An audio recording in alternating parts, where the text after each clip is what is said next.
मिली हुई वस्तु पर हर्ष मनाना पाप के बंध का कारण भी होता है। पाप कर्म के अशुभ कर्मों के उदय में मिली हुई वस्तु में दुख मनाना आर्त ध्यान होता है। एक ऐसी अपने नेचर से विपरीत परिणति है। अपना नेचर है कि पुण्य कर्म के उदय से, शुभ कर्मों के उदय से जब कोई वस्तु मिलती है तो हम आनंद मनाते हैं। ये नेचर है, सभी का नेचर है। बस इसी आदत को सुधारने के लिए, इसी आदत की परिणति को ठीक करने के लिए धर्म की उत्पत्ति हुई, धर्म की रचना हुई, धर्म का अस्तित्व कायम हुआ। दो बातों को लेकर धर्म की स्थिति बनती है। पहला कारण बनता है, क्या तुम पुण्य और पाप से रहित जो दशा है, क्या उस दशा को प्राप्त करने का मन है? पुण्य और पाप से रहित जो सुख है, क्या उस सुख को प्राप्त करने का मन है? इंद्रिय सुख के अलावा कोई सुख तुम्हारी दृष्टि में है? क्या अतीन्द्रिय सुख की तरफ आपकी दृष्टि है? क्या आप शारीरिक सुखों के अलावा शरीर से रहित होकर के सुखी हो सकते हो? क्या कभी तुम्हें कल्पना आती है कि देहातीत भी कोई सुख है? कभी कल्पना आती है क्या इंद्रियों के अलावा भी कोई सुख है? क्या तुम्हें कभी ऐसा विचार आता है? यदि आता है तो आप सर्वश्रेष्ठ आत्मा हैं, आप आसन्न भव्य हैं। बहुत बहुत जल्दी आपको अनंत सुख मिलने वाला है। मात्र एक इतना सा लक्षण है, इतना सा संस्कार हमें जीवित करना है, इतनी सी बात हमारे दिमाग में आवे कि संसार के अलावा भी कोई दुनिया है क्या, और ये संसार तुम्हें पसंद नहीं है। और जो कुछ भी हमारे जीवन में शारीरिक सुख है, उन शारीरिक सुख के अलावा कोई है क्या देहातीत सुख? ऐसा कभी तुम्हें कल्पना में आता है? शास्त्रों को पढ़ने से नहीं, गुरुओं के सुनने से नहीं, अंदर से एक परिणाम जागता है स्वतः। स्वतः जो परिणाम जागता है, उसी से मोक्ष मार्ग की शुरुआत होती है। गुरुओं की प्रेरणा से, शास्त्रों के पढ़ने से जो परिणाम जागता है, ये बहुत बाद का परिणाम है। पारमार्थिक सुख का अंतिम जो प्रारंभ का बीज है, वो नैमित्तिक नहीं है, वो भगवान या गुरु के द्वारा प्राप्तव्य नहीं है, वो हमारी आत्मा में से प्रकट होता है। और वो स्वतः ही ऐसा लगने लग जाता है, मुझे इस संसार में नहीं रहना है। मैं नहीं रहना चाहता। कहाँ रहोगे पता नहीं, पता नहीं कहाँ जाओगे, पता नहीं, बस यहां नहीं रहना है। एक ऐसा परिणाम जागता है। एक भगोड़ा होता ना, भगोड़ा, भागने वाला व्यक्ति कहता है भाई मुझे इस घर में नहीं रहना है, बात खत्म। कहाँ जाओगे पता नहीं। स्टेशन पर पूछा मास्टर ने, टिकट मास्टर ने, भाई कहाँ जाना है? बोले जहाँ का टिकट दे दो। कौन सी गाड़ी में बैठना है? बोले जो स्टेशन पर खड़ी हो। बस यही दशा जैसे भगोड़े की होती है ना, उसको कुछ पता नहीं मैं कहाँ जाऊंगा, मुझे कहाँ जाना चाहिए। बस उसके अंदर तो एक परिणाम जागता है, मुझे यहाँ नहीं रहना है, बात खत्म है। मुझे इन सबके बीच में नहीं रहना है, बात खत्म है। और यही परिणाम ठीक होनहार व्यक्ति का, जिसका अच्छा होना उसको जागता है। अंदर से एक परिणाम जागता है, जिसे हमारे यहाँ शास्त्रीय भाषा में क्षयोपशम लब्धि बोलते हैं। क्षयोपशम लब्धि वाला कुछ नहीं करता, बस उसको इस संसार से ग्लानि हो जाती, मुझे इस संसार में नहीं रहना है। वो ऊब जाता है, पुण्य से ऊब जाता है। अरे भाई तुम्हें क्या कमी है? बोले कोई कमी नहीं है, यही तकलीफ है। कितने भी उसको लोभ दो, स्वर्ग की भी महिमा गाओ, वो कहता मुझे नहीं चाहिए। चक्रवर्ती के वैभव बताओ, मुझे नहीं चाहिए। उसके परिणाम बन जाते।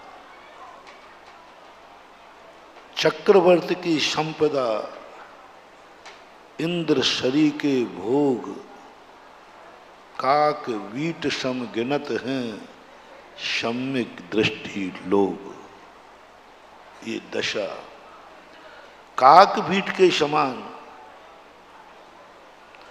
सारे दुनिया की मल किसी ना किसी काम में आता है। ऐसा दुनिया में कोई भी व्यक्ति नहीं है जिसके मल की कोई ना कोई उपयोग ना होता। खाद तो बन ही जाता है। सबसे निकृष्ट जानवर होता है चमगादड़, सबसे निकृष्ट जानवर। निकृष्ट इसलिए होता है कि उसके खाने का द्वार और मल निकलने का द्वार एक ही होता है।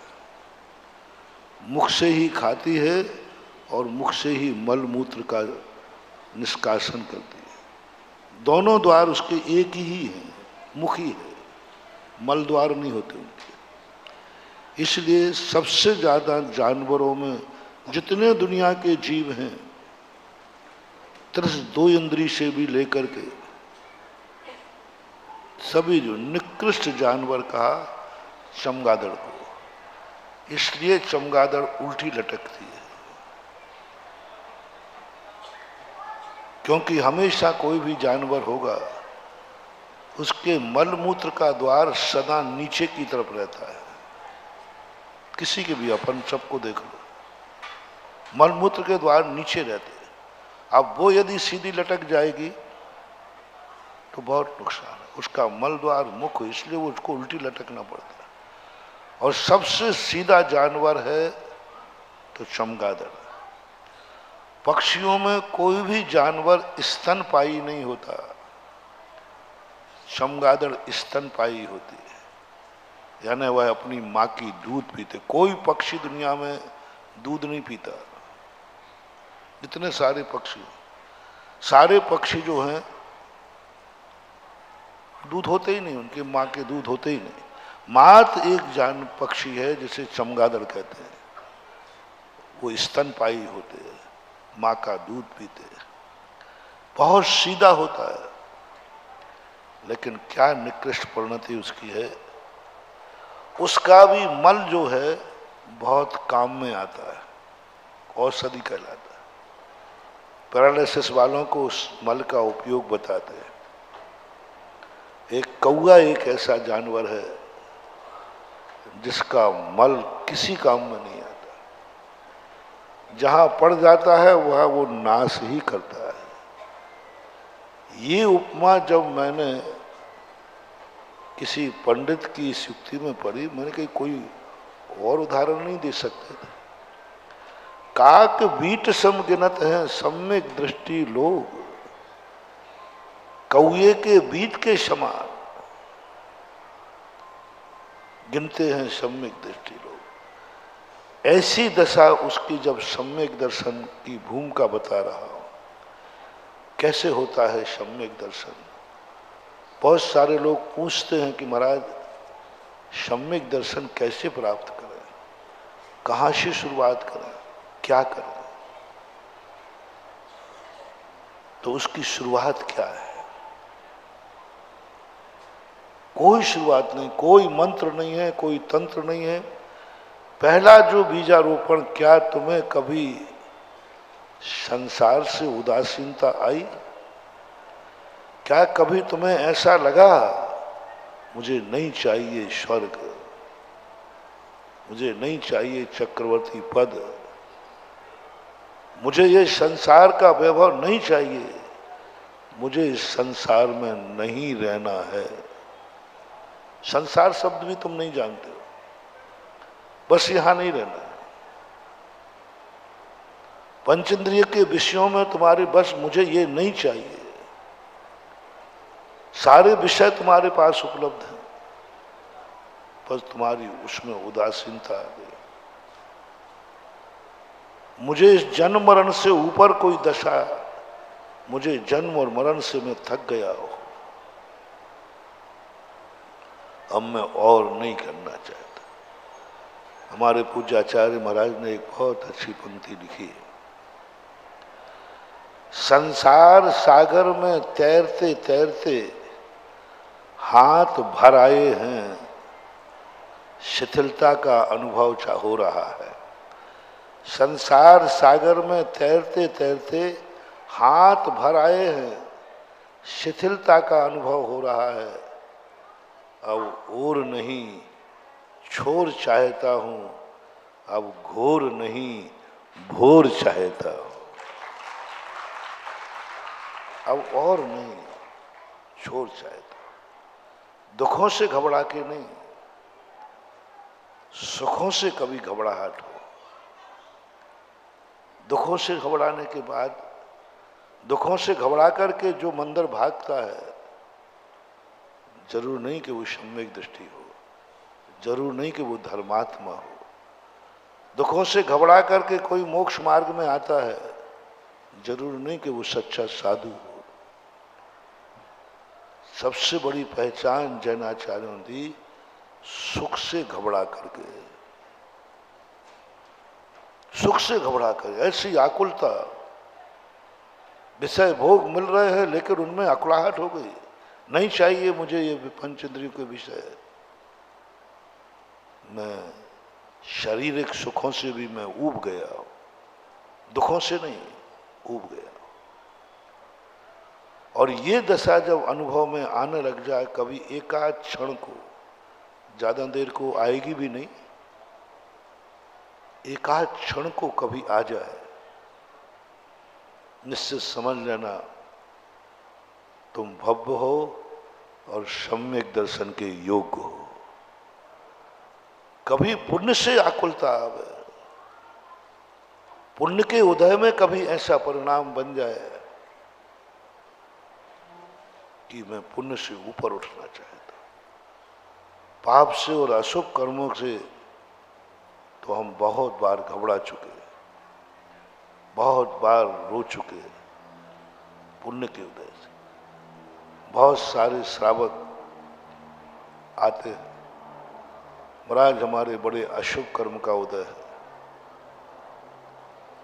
हमारा धंधा बिल्कुल भी नहीं चलता, बहुत परेशान है। ऐसे लोग तो बहुत आते हैं।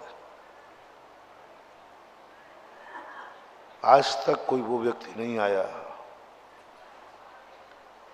वो दो चार सम्यक दृष्टि की जो बात आती ना, तो मैं समझता था कि ये बात ठीक नहीं है। लेकिन जब सम्यक दृष्टि के स्वरूप को पढ़ा तो लगता है कि शायद दो चार खोजना भी मुश्किल है। अभी तक कोई व्यक्ति ऐसा नहीं आया जो ये कहे महाराज जी हम बहुत परेशान हैं, मेरा धंधा बहुत अच्छा चलता है। महाराज हम परेशान हैं, मैंने जरूर कोई गलती की है। धर्म से दूर रखने के बहुत बड़ी मोनोपोली है महानुभाव इस प्रकृति की, बहुत बड़ी कूटनीति है इस प्रकृति की। इस संसार की इतनी बड़ी कूटनीति है कि इस कूटनीति में अपन सब फंस जाते हैं। इस कूटनीति को अपन समझ नहीं पाते। शास्त्रों के स्वाध्याय से पता चलता है। कैसे अलग करें इसको धर्म से, कैसे रोकें इसको मोक्ष जाने से। संसार कोई भी व्यक्ति अपनी पार्टी को कमजोर नहीं करना चाहता, कोई भी व्यक्ति अपनी पार्टी को कम संख्या नहीं करना चाहता, बढ़ाना चाहता। ये संसार भी मोक्ष का प्रतिद्वंदी है, मोक्ष संसार का प्रतिद्वंदी है और अनादिकाल से द्वंद्व चल रहा है। मोक्ष कहता है कि मैं संसार को नहीं रहने दूंगा, मिटा दूंगा, संसार को नहीं रहने दूंगा, मिटाऊंगा। और संसार पूरी ताकत लगाता है मैं किसी को मोक्ष नहीं जाने दूंगा, किसी को मोक्ष नहीं जाने दूंगा। द्वंद्वी है, प्रतिद्वंदी अच्छा बुरा नहीं देखता। प्रतिद्वंदी को अच्छा क्या है बुरा क्या है इससे कोई लेना देना नहीं। प्रतिद्वंदी का अर्थ है कि तुम जो चाहते हो वह नहीं होने देना। और मोक्ष और संसार की लड़ाई बड़ी जबरदस्त है।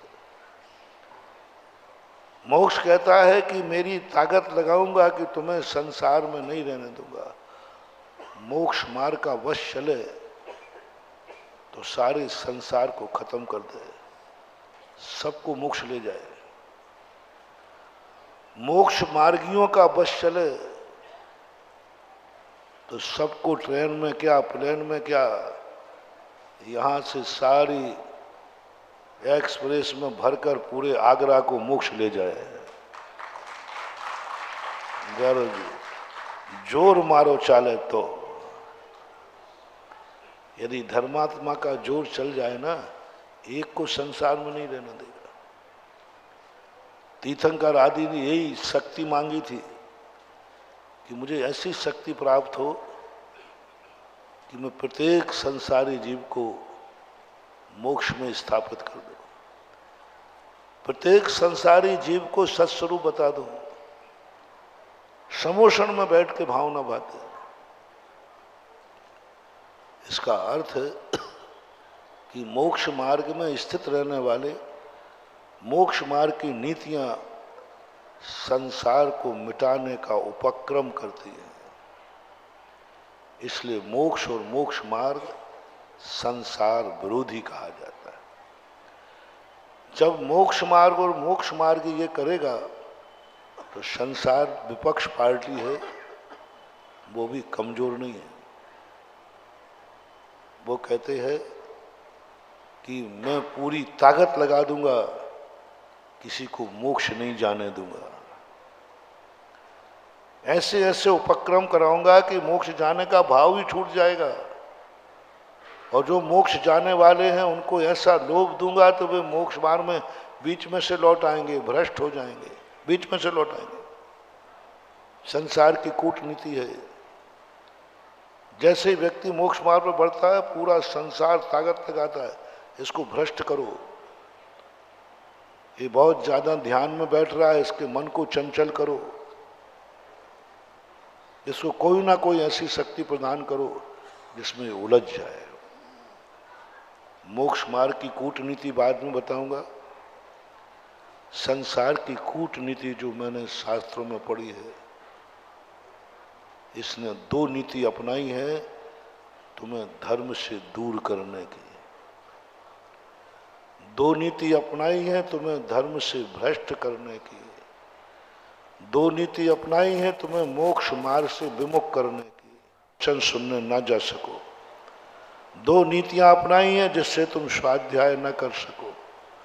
दो नीतियां अपनाई हैं जिससे कोई तुम नियम न ले सको। वो दो नीतियां बनाई, पुण्य और पाप। पहली नीति तो तुम्हें पाप की दी, अशुभ कर्म के रूप में। ये संसार की, ये कर्म की जितनी विडंबना है, ये संसार की बहुत बड़ी पॉलिसी है मानव, बहुत बड़ी कूटनीति है। ये पुण्य और पाप, ये दोनों बेड़ी है। पुण्य पाप मिल पायन बेड़ी डाली, बेड़ी की संज्ञा दी। पहले उसने पाप की बेड़ी से बांधा, अशुभ कर्मों से बांधा, और अशुभ कर्मों में ऐसा अशुभ कर्म दिया कि तू धर्म करने लायक ही नहीं रहेगा। धर्म करने लायक ही नहीं रहेगा। नारकी जीव धर्म करने लायक नहीं है, विकलत्र असंगी धर्म करने लायक नहीं है। ये कर्म ने किया, ये कर्म ने जाकर उसको ऐसी दशा में भेज दिया कि धर्म करने लायक ही नहीं रहोगे। और ऐसे कितने लोग जो दुखी हैं, जो धर्म नहीं कर पा रहे दुख के कारण। बहुत सारे लोग कहते हैं महाराज जी मैं क्या करूं, अभिषेक करने जाना चाहता हूं लेकिन हमारा धंधा सुबह का है, और सुबह यदि अभिषेक आ जाऊं तो धंधा चौपट हो जाए। मैं समझ गया मैं तो कर्म के चंगुल में फंस गया है। कर्म ने तुझे ऐसी दशा ला दी कि बेटा अभिषेक के समय ही तेरा धंधा चलेगा। अब या तो अभिषेक कर ले या धंधा कर ले। सुबह की ही ड्यूटी होगी तेरी, या तो ड्यूटी कर ले या अभिषेक को चला जा। किस तरफ झुकना पड़ेगा तुम्हें? वही अभिषेक का समय है, उसी समय आपकी ड्यूटी है। वही अभिषेक का समय है, वही समय आपको कहीं जाने के गाड़ी का समय है। वही अभिषेक का समय है और उसी समय आपके लिए कोई नौकरी में सुबह से ड्यूटी है। अब दोनों में से आपको क्या चयन करोगे? झूठ मत बोलना। अभिषेक का समय और ड्यूटी का समय, और एक दिन की बात नहीं है, पूरी जिंदगी की रूटीन है। ठीक अभिषेक के समय में और तुम्हारे कार्यों में कोई अंतर नहीं, दोनों एक टाइम है। इधर जाओगे तो अभिषेक छूटेगा, अभिषेक को आओगे तो धंधा पानी छूटेगा, नौकरी जाएगी। बहुतायत लोग दोनों में से किस तरफ झुक जाएंगे?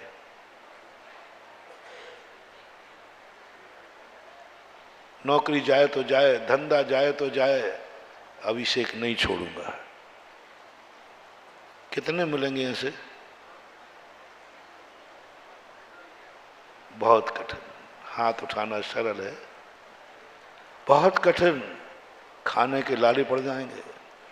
ये कर्म है, ऐसी दशा में पहुंचा देगा तुम्हें, खाने के लाले पड़ जाएंगे, पूरा परिवार भूखा बैठ जाएगा। अंत में मजबूर होकर के तुम भगवान से, महाराज से कहोगे महाराज क्या करें, मजबूर है, सवाल इस पापी पेट का है। झुका देगा आपको। 99.99 लोग उस कर्म के सामने घुटने टेक जाएंगे, चाहते हुए भी अभिषेक को नहीं जा पाएंगे, चाहते हुए। अश्रद्धालु की बात नहीं कर रहा हूं, नास्तिक की बात नहीं कर रहा हूं। चाहते हुए भी मन है तुम्हारा बहुत अच्छा है, परिस्थितियां ऐसी आ गई, नहीं जाने देगा। ये कर्म की बहुत बड़ी कूटनीति है, तुम्हें धर्म से दूर करने के लिए ये व्यवस्था बना दी। बीमार कर देगा कर्म, तुझे ऐसे नीच कुल में जन्म दे देगा, तुम तड़फोगे, तरसोगे कि कैसी पर्याय है। अजैन लोग आते, महाराज जी कभी मैं भी शांति धारा कर सकता हूँ? मैंने कही नहीं भैया, नहीं कर सकता। महाराज क्यों? हम बोली ले लेंगे ना, और नियम ले लेंगे ना। मैंने कही नहीं, तुम्हें कर्म ने ऐसा फंसा दिया कि वो जानता था कि तुम एक दिन अभिषेक का भाव करोगे और महाराज मिलने पर तू महाराज के पास जाएगा तो महाराज को भी दया आ जाएगी। लेकिन मैं तुझे ऐसे कुल में पैदा करता हूं जिस कुल में महाराज को भी दया आ जाए तो भी तू अभिषेक नहीं कर सकेगा। दया आती है, बहुत सारे लोग में मन करता है कर दो, लेकिन जब उनके कुल जाति देखते हैं तो कहना पड़ता है भैया नहीं कर पाओगे। बाद में सोचता हूं कि इतना अच्छा परिणाम इसका है, फिर भी मैंने मना किया। कर्म मुस्कुराता है, बाबा जी ये सब मेरा फैलाया हुआ जाल है, आप भी नहीं तोड़ पाओगे इसको। मर्यादा है, नीच कुलीन है, शूद्र है, ऐसे कुल में है जहां पर बड़े बड़े सम्यक दृष्टि। नीच कुल में सम्यक दृष्टि हो सकते हैं लेकिन अनुष्ठान नहीं कर सकते। चांडाल को भी सम्यक दृष्टि बनाया, धीवर की भी चर्चा की, मातंग की भी चर्चा की, भील की भी चर्चा की, लेकिन किसी भी शास्त्र में मुझे इनमें जन्म लेने वाले को, किसी महाराज को आहार नहीं दिलवाया, किसी भगवान का अभिषेक नहीं कराया, किसी विधान का पात्र नहीं बनाया। मैंने गौर से देखा, सम्यक दृष्टि हो गया। लेकिन वो सम्यक दृष्टि का तो भाव अभिषेक का होता ही है ना, आहार देने का होता, लेकिन नहीं। किसी भी शास्त्र में निम्न लोगों को, पूज्यवर समंत्रभद्र महाराज ने इनकी काफी चर्चा की, बड़ी प्रशंसा की, बहुत प्रशंसा की, सम्यक दृष्टि बना दिया। लेकिन जब अनुष्ठान की बात आई तो किसी अनुष्ठान में शामिल नहीं किया गया। पंचम गुण स्थान वर्ती पशु, क्या गजब की बात। पंचम गुण स्थान वर्ती पशु चौके में नहीं जा सकता, अंतराय है। शूकर, कुत्ता, बिल्ली, ये सब पंचम गुण स्थान को प्राप्त हो जाते हैं, लेकिन शास्त्रों में ऐसा कोई प्रमाण नहीं मिला कि ये चौके में भी चले गए। मालूम है केवली भगवान के द्वारा वैलिड है कि ये पंचम गुण स्थान को प्राप्त है। कई लोग कहते हैं महाराज जी हमारा कुत्ता धर्मात्मा है। हाँ, एक बार एक साधु महाराज कहते नहीं महाराज जी ये कुत्ता बहुत धर्मात्मा है। 16 का है, बोले नहाता है, प्रतिदिन नहाता है, सब कुछ करता है, वैलिड है। सर्वज्ञ भगवान ने भी कह दिया कि ये सम्यक दृष्टि है और ये पंचम गुण स्थान वर्ती वृत्ति है, तब भी सर्वज्ञ भगवान उसे चौके में जाने की अनुमति नहीं दे सकते। संगी पंचेंद्रिय यदि ऐसे जानवर आ जाएं तो अंतराय का उल्लेख किया है। क्या पाप, कर्मों का चंगुल देखो, वृत्ति बन जाओ लेकिन तुम अनुष्ठान नहीं कर सकते। ये कर्म ने ऐसी दशा में भेज दिया, ऐसे क्षेत्र पर भेज देगा जिस क्षेत्र पर तुम कोई कुछ नहीं कर पाओगे। धर्म करना भी चाहोगे तो बस भाव करो।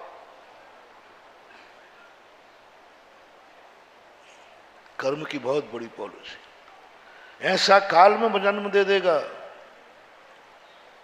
तुम जाना चाहो मोक्ष, तुम करना चाहो कर्मों का क्षय, कर्म कहता है मैं पहले ही जानता था, तुम मोक्ष प्राप्त करोगे। मैं पहले ही जानता था तुम कर्मों का क्षय करोगे, संसार का नाश करोगे, लेकिन मैं तुम्हें ऐसे चंगुल में फंसाता हूं कि तुम्हारा जन्म पंचम काल में करता हूं। लो अब तड़पते रहो। मन करता है कि हे भगवान, क्षायक सम्यक दर्शन कब हो। कर्म मुस्कुराता है, मेरे चंगुल से छूटो तो हो पाएगा। मैंने तुम्हें ऐसे काल में रख दिया, तुम्हारा सब कुछ सही था, मैं जानता था तुम्हारी भावनाएं सही हैं, तुम कर सकते हो, तुम्हारी श्रद्धा सही है, लेकिन मैं तो मोक्ष का दुश्मन हूं ना, मोक्ष नहीं जाने दूंगा। जा पंचम काल में जन्म ले ले, तरसता रहना क्षायक सम्यक दर्शन को। हीन संगनन हमें वंचित कर दिया, भगवान से दूर कर दिया। हम नहीं कर सकते, हम आज मोक्ष नहीं जा सकते। जाना भी चाहें, बहुत भाव होता है, प्रणाम करता है कि हे भो दशा मेरी कब हो, लेकिन कर्म कहता है मैं बैठा हूं ना, मुनि बना दूंगा तुम्हें, मुनि तक तुम बन जाओ, लेकिन तुम्हें संसार नहीं छोड़ने दूंगा। मैं अपने दुश्मन को सफल नहीं होने दूंगा, मैं अपने संसार को कम नहीं होने दूंगा।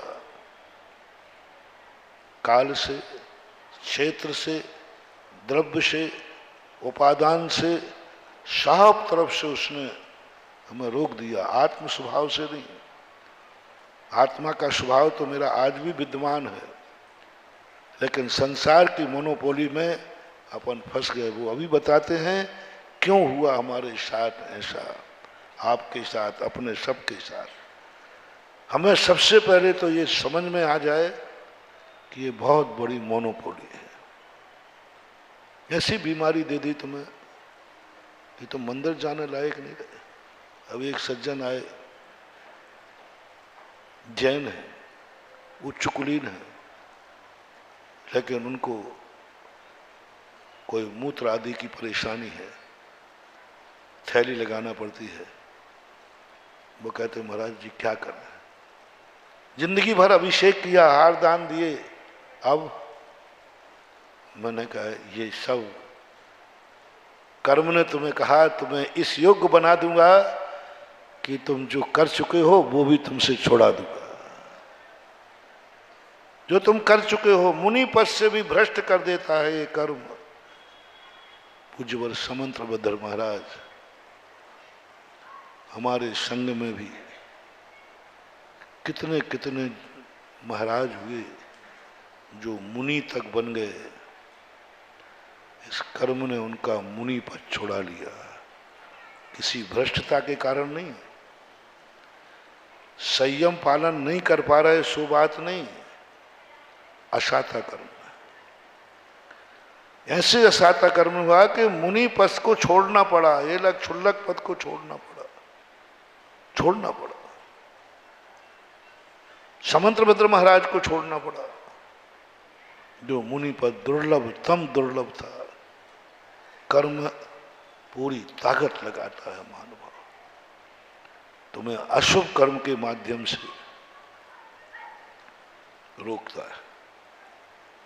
ये तो अपन सबको मालूम है। अशुभ कर्म के कारण से तुम कितना नहीं कर पाते। तुम्हारे लिए गरीब बनाया कर्म ने, तुम दान देने लायक नहीं रहेगा। तेरे भाव होंगे, तेरे परिणाम होंगे, तेरा मन करेगा कि मैं भी कुछ दान करूं। कर्म कहता है मैं करने दूंगा तब तो तू करेगा, मैं तुझे खाने लायक ही नहीं दूंगा तो दान क्या देगा, खाक। मैं तुझे इस लायक ही नहीं बनने दूंगा, मुश्किल से 2 टाइम की रोटी खा मजदूरी करके, दान की बात मत सोचना। ये सब कर्म ने हमें आपको गरीब बनाया है इसलिए कि तू दान देने लायक नहीं है, तू दान देने लायक नहीं है। और तू देगा क्योंकि तूने एक पुण्य किया है कि तू जैन कुल में जन्मेगा। तूने एक पुण्य किया है कि तुझे महाराज मिलेंगे, तूने एक पुण्य किया है कि तू आगरा में जन्मेगा, तूने एक पुण्य किया है कि वहां चतुर्मास भी होगा, तूने एक पुण्य किया है। लेकिन और ये सब तुझे है और तुझे दान देने का भाव आएगा। महाराज की प्रवचन सुनेगा, उनकी प्रेरणा से आएगा। लेकिन कर्म कहता है मैं तुझे ऐसा बना दूंगा कि तू दान देने के लिए तड़प तड़प करके तड़फेगा, लेकिन देने लायक नहीं रहेगा, ऐसी दशा कर दी। कर्म की पॉलिसी देखो, परिणाम है। इतना पुण्य किया, कितने जैनी हैं जो दान देना चाहते हैं लेकिन देने लायक नहीं, दे नहीं सकते, है ही नहीं। कर्म ने वंचित कर दिया ना दान से, है ही नहीं। कितने लोग हैं जो मुनि बनना चाहते हैं, बहुत सारे लोग बनना चाहते हैं, लेकिन समर्थ नहीं है कि वो मुनि बन सके, महाराज शक्ति नहीं है। कितने कितने धर्म आप सब देखिए अपनी जिंदगी में, और किन किन कार्य करने में आपका अशुभ कर्म बाधक बन रहा है। अशुभ कर्म बाधक बन रहा है। क्यों बन रहा है? अब इस पर जाइए। अशुभ कर्म, अशाता कर्म, बीमारी, हमारे लिए बीमारी व्रत नहीं लेने दे रही है। बीमारी से मुनि पद भी छूट रहा है। बीमारी के कारण से वो अभिषेक पूजन नहीं कर पा रहा है। ये सब चीजें अपन ने समझ ली।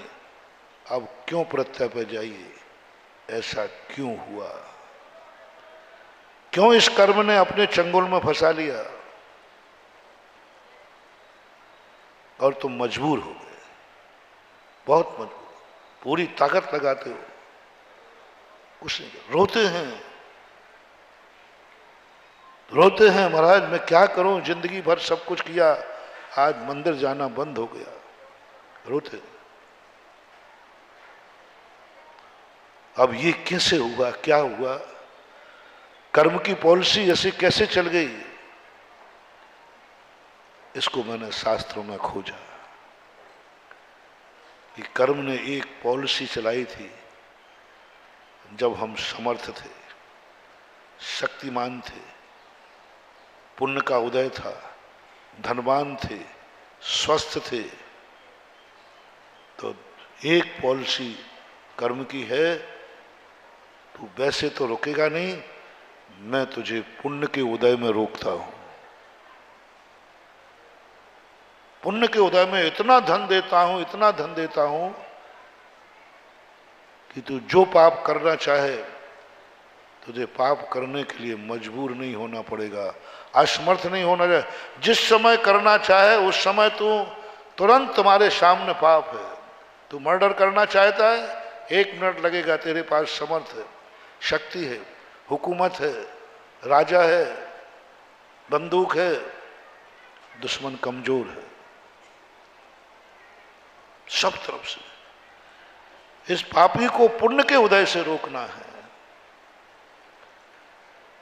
पाप कर्म के उदय से धर्म छूटता है तो हमें फीलिंग होती है, समझ में आ जाता है कि मेरे पाप कर्म का उदय है, मैं मंदिर नहीं जा पा रहा, समझ में आता है, सबको समझ में आता है।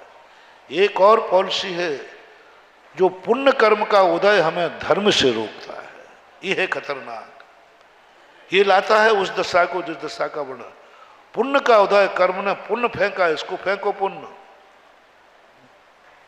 इसके पुण्य के चक्कर में फंसाओ, इसको ऐसा धंधा दो, ऐसा धंधा दो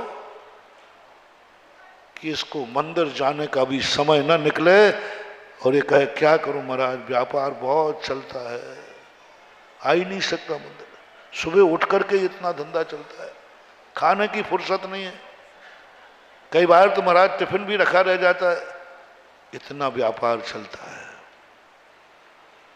महानुभाव, मोटिवेशन कहीं तुम्हें कोई पुण्य का उदय तो धर्म में बाधक तो नहीं बन रहा है? पुण्य का उदय, पाप का नहीं। पुण्य के उदय के कारण कहीं तुम्हारा धंधा इतना चल रहा है जिस कारण तुम मंदिर नहीं जा पा रहे हो, जिस कारण तुम धर्म नहीं कर पा रहे हो, जिस कारण से तुम्हारे मन में धर्म का भाव ही नहीं आ रहा है, क्योंकि पुण्य का फल है। अशुभ कर्म में तो कम से कम भाव तो कर लेता है धर्म करने का, लेकिन पुण्य के उदय में तो भाव ही नहीं होते। संसार की दृष्टि से और मोक्ष मार्ग की दृष्टि से देखा जाए तो अनादि काल से पुण्य ने हमें ज्यादा धर्म से रोका है, पाप ने नहीं। अशुभ कर्मों के उदय में धर्म करने का कम से कम भाव तो आता है, परिणाम तो आते हैं, आंख से आंसू तो आता है, एक पश्चाताप करने का मौका मिलता है, लेकिन पुण्य के उदय जिनके होते हैं ना, उनको भाव ही नहीं आता, भाव ही नहीं आता, परिणाम ही नहीं होते। आप देख लीजिए, एक दुखी आदमी को यदि मैं उसके दुख पर परिहार करूं तो रो पड़ता है, और जो कहूं वो कर लेता है।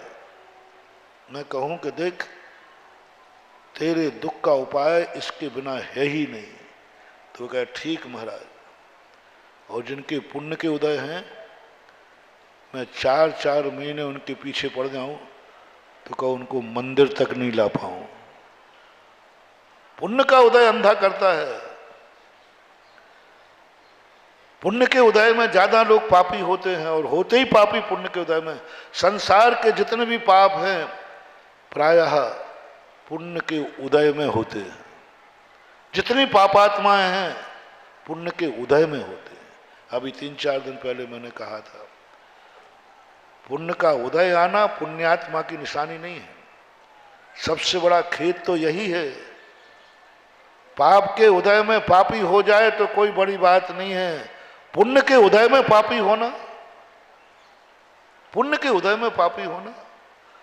अंधा ठोकर खा के गिर जाए तो कोई बड़ी बात नहीं है, आंखों वाला ठोकर खा के गिर जाए विचार नहीं। कोई नीच कुल में जन्म वाला नीच कार्य कर दे, कोई बड़ी बात नहीं है। उच्च कुल में जन्म लेने वाला कोई बुरा कार्य कर दे, विपरीत संस्कारों में पड़ने वाला गलत कार्य करे तो बात बनती है। अच्छे कार्य करने वाला अच्छी संगति में लेकर के, ये बहुत बड़ी विचार में पुण्य अंधा कर देता है। इसलिए आज का मोटिवेशन सब लोग देखें, कहीं पुण्य के उदय के कारण से तो तुम धर्म से वंचित तो नहीं हो रहे हो। बचेत जाओ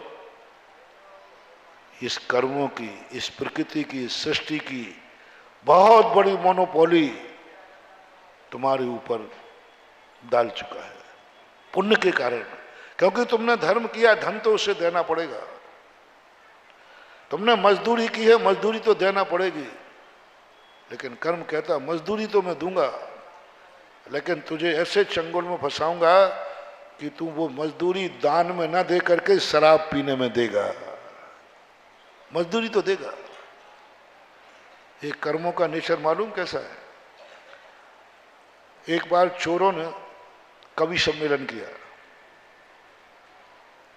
और कवि सम्मेलन में कवियों को 1-1 लाख रुपया दिया। कभी इतना महंगा मिलता नहीं, जम के पैसा दिया। कवि बड़े खुश होने लगे, ओहो जिंदगी में पहली बार इतना पैसा मिला। बड़े खुश कविशन करके, और सबको 1-1 लाख रुपए की विदाई मिली, और सब बड़े खुश के आ रहे थे। और जैसे ही स्टेशन पे आए तैसे ही 4 लोग आ गए, बोले निकालो जो पैसे तुम्हारे पास है। बोले तुम पैसा लूट रहे हो, तुम्ही ने तो दिया है।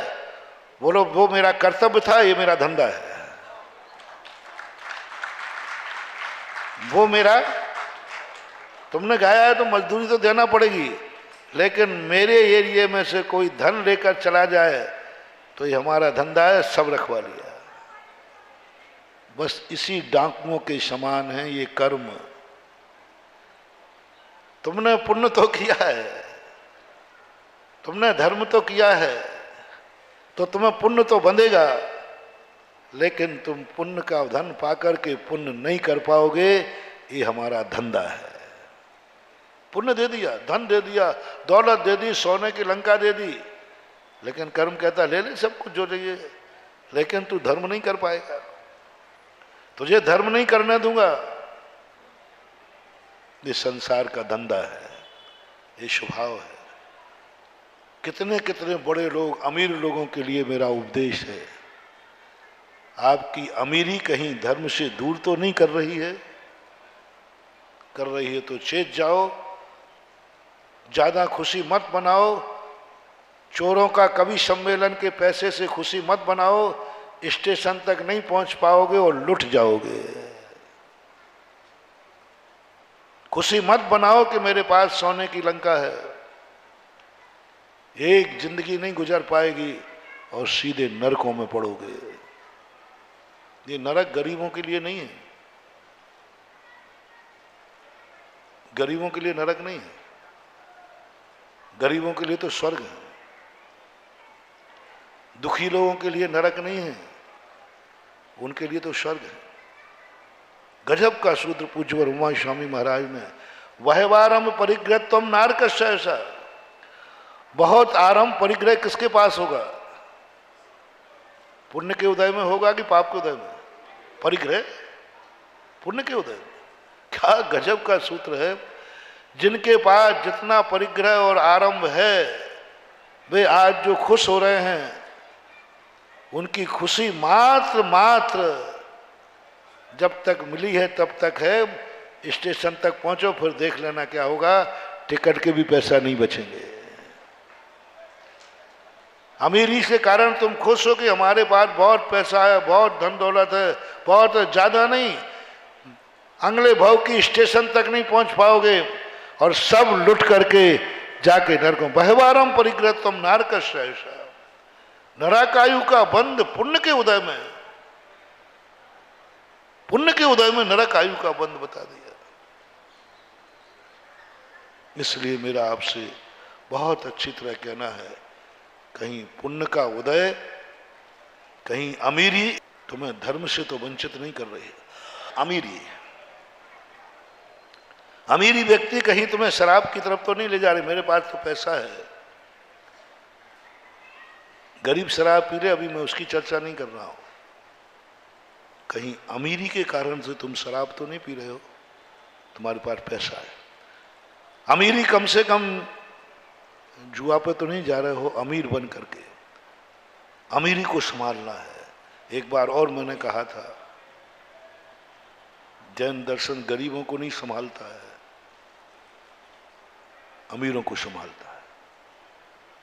हमने उदाहरण भी दिया था, दो व्यक्ति जा रहे हैं, एक के पास कुछ भी नहीं है, खाली हाथ है, और एक व्यक्ति वजन लिए हुए है, और तुम अकेले हो, दो में से एक की सहायता कर पाओगे तो किसकी सहायता करना चाहिए?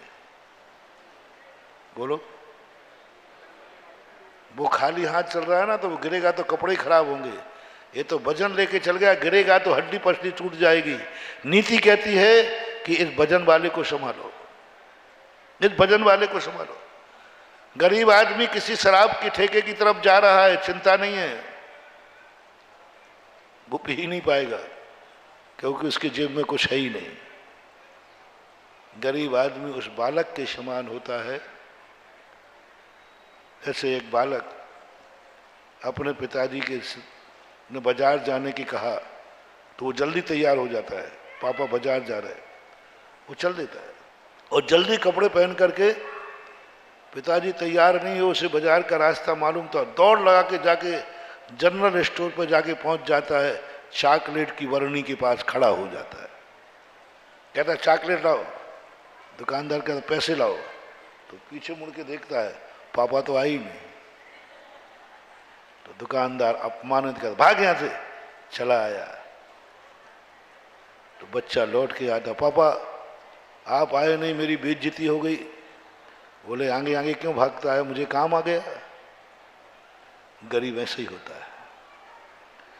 गरीब का कभी मन बिगड़ेगा शराब पी के बाद जाने का, तो शराब के बाद जैसे जाएगा पैसे ला, वो तो है ही नहीं, तो शराब ही भगा देगा, वो शराब पी नहीं पाएगा, क्योंकि पाप कर्म का होता है, पी नहीं पाएगा, परिणाम कर लेगा, पी नहीं पाएगा। इसलिए गरीब लोग कहीं मंदिर नहीं आते हैं तो मुझे ज्यादा चिंता नहीं होती। गरीब लोग कहीं, देखो महाराज ये सारे गरीब शराब की ठेके की तरफ जा रहे हैं, मैंने जान दो क्या करेंगे, इनके जेब मैंने पहले ही दिखवा लिया, इनके जेब में कुछ है ही नहीं, इनके जेब हमने पहले ही दिखवा लिए, इनके जेब में कुछ है ही नहीं, खाली जेब में, और शराब कोई फोकट में मिलने वाली नहीं है। कोई फोकट में एक आध पिला भी देगा तो एक दिन पिला देगा, 2 दिन पिला देगा। ये जा रहा है शराब की तरफ। ओहो, अब साधु चिंतन, इसको संभालो। ये कौन जा रहा? ये है पीएनसी।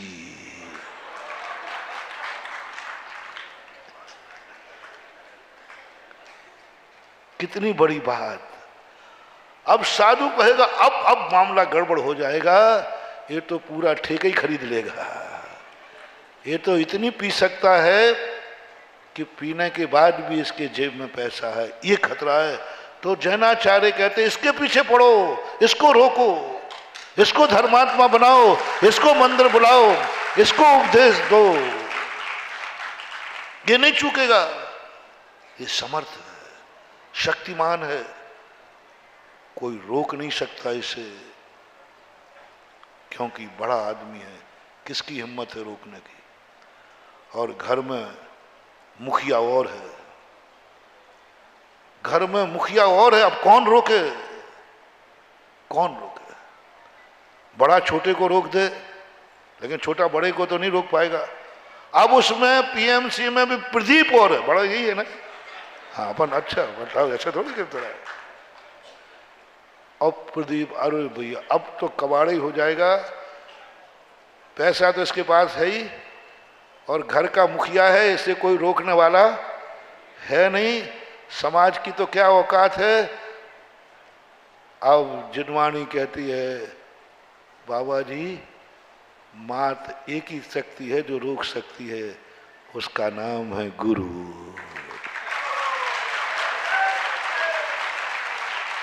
महाराज लगाओ ताकत। अरे इतने गरीब निकल गए तो उनकी आप लोगों ने कुछ नहीं, अरे महाराज वे सब लौट के आ रहे हैं, जितने गरीब गए थे वे सब लौट के आ रहे हैं, क्योंकि वो दे ही नहीं, ले ही नहीं सके। महाराज इसको पकड़ो, मात आपके अलावा कोई नहीं रोक सकता, किसी की हिम्मत नहीं है कि कोई कह दे आप नहीं जाओगे। कौन रोक सकता है? आप रोको। राजा को कौन रोक पाएगा? भगवान। प्रकृति ने कहा, नीति ने कहा। गरीबों के लिए मैंने एक बार कहा था ना कि समोसन में 2 गरीब व्यक्ति बहुत परेशान था, बहुत गरीब था, जैसे तैसे मन मार करके, जैसे तैसे उसका मरीज अस्पताल में भर्ती था, स्वयं में गरीबी थी, मजदूरी पे जाता था। एक दिन जैसे तैसे हिम्मत, उसने कहा आज तो जैसे बनेगा तैसे, लेट सही लेकिन भगवान का प्रवचन सुनने जाऊंगा। दिव्य धुनी में, समोषण में गया, बेचारा आफत का मारा था, लेट पहुंचा, भगवान का प्रवचन बंद हो गया। अब कब होगा साहब? मैं तो प्रवचन सुनने ही आया हूं। बोले कब होगा साहब?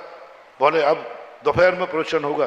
2.25 घंटे होते ना, 24 मिनट 2 घंटे सुबह का प्रवचन हो गया। अब तो साहब दोपहर तक तो इतना टाइम नहीं, मेरी माँ भर्ती है अस्पताल में और दुकानदारी बंद हो जाएगी। वो तो भगवान से कह दो ना कि बड़ी मुश्किल से समय निकाल के आया हूँ, 2 दब सुना दो। नहीं होगा, चले आते हो मुसाफिर खाना समझ के, कोई प्रवचन नहीं होगा, समय से आओ। भगवान ने दया नहीं की। सुनना रे, तुम हमें दोष देते हो कि आप अमीरों के महाराज हो। अब मैं तुम्हारे भगवान को सामने कर रहा हूं, इनको दोष दे के दिखाओ तो जानू।